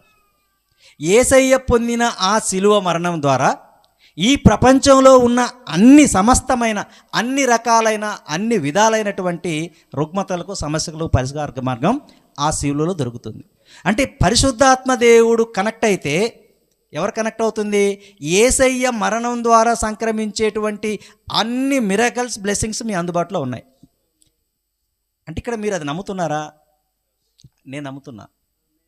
అందుకే నేను ధైర్యంగా ఉన్నా, అందుకే నేను పోరాడుతున్నా, అందుకే నేను బలంగా ఉన్నా. ఎవరైతే దాన్ని సంపూర్ణంగా విశ్వసించగలుగుతారో, ఎవరైతే దాన్ని ఖచ్చితంగా ఇది వాస్తవమని, అంటే అన్బిలీఫ్ అంటారు, అపనమ్మకం లేకుండా ఉంటారో, అందుకని ఇన్విజిబుల్ బ్యారియర్స్ అని ఉంటాయి. అంటే మనకు తెలియకుండా మన మనసులో కొన్ని రకాలైన అడ్డుగోడలు ఉంటాయి. ఆ అడ్డుగోడలు ఒక 7. 1 ఇగ్నోరెన్స్, అంటే జ్ఞానం లేకపోవడం, సరైనటువంటి దేవుని గురించి, దేవుని యొక్క పని విధానం గురించి సరైన జ్ఞానం లేకపోవడం, అజ్ఞానం. రెండోది వచ్చేసి అపనమ్మకం. మూడోది వచ్చేటప్పటికి అన్ఫర్గివెన్, ఇతరులను క్షమించలేకపోవడం. నాలుగోది వచ్చేటప్పటికి అన్కన్ఫెస్, మన తప్పులను ఒప్పుకోలేకపోవడం. ఐదోది వచ్చేసి నానా రకాల లోక సంబంధమైనటువంటి పూజలు కార్యక్రమాలలో మనం పాలు పంచుకోవడం. ఆరోది వచ్చేసేసి శూద్ర పూజలు ఇట్లాంటివి చేయటం. ఏడోది వచ్చేది లోక సంబంధమైన పద్ధతిలో మనం ఉంటాం. ఇవన్నీ మనకు తెలుసో తెలియకో మనము యేసు ప్రభువులో రక్షణ పొందినప్పటికీ కూడా వీటిని మనం క్యారీ ఫార్వర్డ్ చేసుకుంటూ వస్తాం. మీరు పరిశీలించుకోవాలి మీ హృదయాలు. ఒకసారి చెప్తాను దానికి సంబంధించిన అంశం దేవుడు సమయం ఇచ్చినప్పుడు. అంటే అవి ఉన్నాయంటే అర్థమైందంటే ఆ సర్వశక్తివంతుడు చిందించినటువంటి ఆ శిలయాగం యొక్క నిజమైనటువంటి పవర్ మీద మనకు ఎక్కడో అపనమ్మకం ఉన్నట్టు. సహోదరులారా, ఇది నెంబర్ 1. అంటే పరిశుద్ధాత్మ దేవుడు మీకు నాకు తోడైతే, ఆయనతో స్నేహం చేస్తే ఆయన ఏం రివీల్ చేస్తాడు? యేసు ప్రభువు శిలువ మరణం ద్వారా ఎన్ని రకాలుగా మనకు ప్రయోజనం కలిగిస్తాడో తగిన అవగాహన జ్ఞానాన్ని మనకి కలగజేసి మనల్ని నడిపిస్తాడు. రెండోది ప్రేమ అందుబాటులో ఉంటుంది. చూడండి, దేవుని యొక్క ప్రేమ దేవుని యొక్క పవర్ మనకు యాడ్ అవుతుంది, దేవుని యొక్క ప్రేమ యాడ్ అవుతుంది. చూడండి, దేవుని ప్రేమ, మనుషుల ప్రేమ. మనుషులు మొత్తం 4 రకాల ప్రేమల గురించి మాట్లాడుకోవచ్చు. స్నేహితుల మధ్య ప్రేమ, తల్లిదండ్రుల మధ్య ప్రేమ, భార్యాభర్తల మధ్య ప్రేమ, అగాపి ప్రేమ. ఇక్కడ ఈ ప్రేమలలో ఈ 3 అవసరాలను బట్టి ఉంటాయి. స్నేహితుల మధ్య ప్రేమ, వాళ్ళు మనం మనస్తత్వం కలిసి ఉన్నంత కాలము అది ఉంటుంది. ఒకవేళ వాళ్ళ ఆలోచన మన ఆలోచన భిన్నమైనట్టయితే అవి కట్ అయిపోతాయి. రెండోది తల్లిదండ్రుల మధ్య ప్రేమ. తల్లి తండ్రి బిడ్డల మధ్య ఏం ప్రేమ ఉంటుందంటే ఎక్స్పెక్టేషన్స్ లవ్ అంటాం. పిల్లలేమో తండ్రుల నుంచి ఎక్స్పెక్ట్ చేస్తారు, మా నాన్న అది సమకూర్చలేదు, ఇది సమకూర్చలేదు, ఇది చేస్తే నేను బెటర్గా ఉండేవారు, అది పిల్లలు ఎక్స్పెక్ట్ చేస్తారు. పెద్దలేమో నా కొడుకు ఈ పెద్దయినాడు కానీ నాకు ఈ సమకూర్చలేదని ఎక్స్పెక్టేషన్స్ అంటాం. దిస్ లవ్ ఈజ్ అని ఎక్స్పెక్ట్ చేస్తూ ఉంటుంది ఎప్పుడు. ఒకవేళ అది కానీ జరగలేదనుకోండి, ఆ తండ్రి ఆ తల్లి మంచిది కాదు, ఆ బిడ్డలు ఆ తండ్రికి మంచోళ్ళు కాదు. అంటే ఇక్కడ ఏంటి? ఎక్స్పెక్టేషన్తో కూడినటువంటి ప్రేమ. ఇక భార్యాభర్తల మధ్య వచ్చేటప్పటికి ఫిజికల్ రిలేషన్స్ అండ్ రెస్పెక్ట్ అనేది సక్రమంగా లేదనుకోండి, ఒకరిని గౌరవించుకోలేదనుకోండి, మా ఆయన ఇంత చెడ్డ లేదని ఆమంటుంది, నా కర్మగాలి ఏమా నాకు యాడ్ అయిందని ఆయన అనుకుంటాడు. కానీ ఇక్కడ యేసయ్య ప్రేమ అలాంటిది కాదు. దేవుడు తండ్రి యొక్క ప్రేమ. నువ్వు చెడ్డవాడివైనా, నువ్వు ఆయనతో సంబంధం లేకపోయినా, మన కొరకు, నా ప్రాణం కొరకు ఆయన ప్రాణాన్ని, ఆయన ప్రియకుమారుని ప్రాణంగా ఇచ్చాడు. అంటే పరిశుద్ధాత్మ దేవుడు ఎక్కడైతే ఉంటాడో అక్కడ దేవుని ప్రేమ అతనికి కనెక్ట్ అవుతుంది. చూడండి సహోదరులారా, ఒక్కొక్క అంశం మీద మనకు అవగాహన కలిగే కొంది మనలో చాలా విషయాలకు మనకు పరిష్కార మార్గం దొరుకుతుంది. మూడోది సౌండ్ జడ్జిమెంట్ అంటాం, న్యాయమైన తీర్పు. పరిశుద్ధాత్మ దేవుడు ఎక్కడైతే ఉంటాడో అక్కడ సమన్యాయం ఉంటుంది. చూడండి, సమన్యాయం కోసం సాతాను మనల్ని పక్క త్రాచులో పెట్టి చూసినప్పుడు సాతానుకి ఏ శిక్ష అయితే వేసాడో తన కుమారులు కూడా అదే శిక్ష వేయాలి. దేవుని యొక్క న్యాయం ఎలా ఉంటుందంటే, నా బంధువనో, నా బిడ్డనో, నా కుమారుడనో, నా పతేదనో న్యాయం అటు ఇటు ఉండదు, సమన్యాయం ఉంటుంది. అదే దేవుని రాజ్యానికి ఇతర రాజ్యాలకు మధ్య ఉన్న వ్యత్యాసం. దేవుని రాజ్యాన్ని మనం స్టడీ చేస్తే చట్టము, న్యాయము, నీతి, ఈ మూడిటిని కానీ అన్ని రాజ్యాలు, మానవ సంబంధమైన రాజ్యాలు, సాతాను రాజ్యము, దేవుని రాజ్యాన్ని మనం కానీ స్టడీ చేసినప్పుడు దేవుని రాజ్యంలో ఒక నీతి ఉంది, ఆ నీతిలో పరిశుద్ధత ఉంది, ఆ నీతిలో సమన్యాయం ఉంది, ఆ నీతిలో ప్రేమ ఉంది, ఆ నీతిలో పవిత్రత ఉంది, ఆ నీతిలో ప్యూరిటీ ఉంటుంది. కనుక అంటే నీతి గురించి స్టడీ చేసినప్పుడు ఇవన్నీ వస్తాయి. ఆయన నీతిని ఎత్తుకున్నప్పుడు ఇవన్నీ తెలుస్తాయి. అంటే దేవుని యొక్క సమన్యాయం సాతానుకు, అంటే దేవుని మాటను ధిక్కరిస్తే సాతానుకు అగ్నిగుండం ఉంటే, దేవుని మాటను అవిధే చూపించినటువంటి ఆదాము కూడా అదే శిక్ష చేశాడు ఆయన. కానీ ఆయన ప్రేమ, నీతి అంటే మరణానికి మరణం ఇచ్చి మనల్ని బ్రతికించాడు. దీన్ని బట్టి మనకేమర్థమవుతుంది? పరిశుద్ధాత్మ దేవుడితో సహవాసం చేస్తే తండ్రి ఏం చేశాడో తండ్రి గురించి తెలుస్తుంది, కుమారుడు గురించి తెలుస్తుంది. అల్టిమేట్గా ఏం తెలుస్తుంది? పరిశుద్ధాత్మ దేవుడు ఏం రివీల్ చేస్తాడు మనకి? తండ్రి గురించి నాలెడ్జ్ ఇస్తాడు, జ్ఞానం ఇస్తాడు, కుమారుడు గురించి నాలెడ్జ్ ఇస్తాడు. నిత్యజీవం అంటే ఏంది? నిత్యజీవం అంటే ఏంటి? ఆయన గురించి, ఆయన కుమారుడు గురించి తెలుసుకోవడమే నిత్య జీవానికి మార్గం. ప్రియ సహోదరులారా, అందుకనే పరిశుద్ధాత్మ దేవుడు మనకి ఆలోచనకర్తగాను, ఆయన ఒక గురువుగాను, కౌన్సిలర్ గాను, ఒక హెల్పర్ గాను, ఒక రిడీమర్ గాను, ఒక రిమెంబర్ గాను అనేక రకాలుగా మన జీవితంతో మనతో తోడుంటాడు. దీన్ని బట్టి మనకి ఏమర్థం కావాలి? ఏం మిస్ అవుతున్నాం మనం?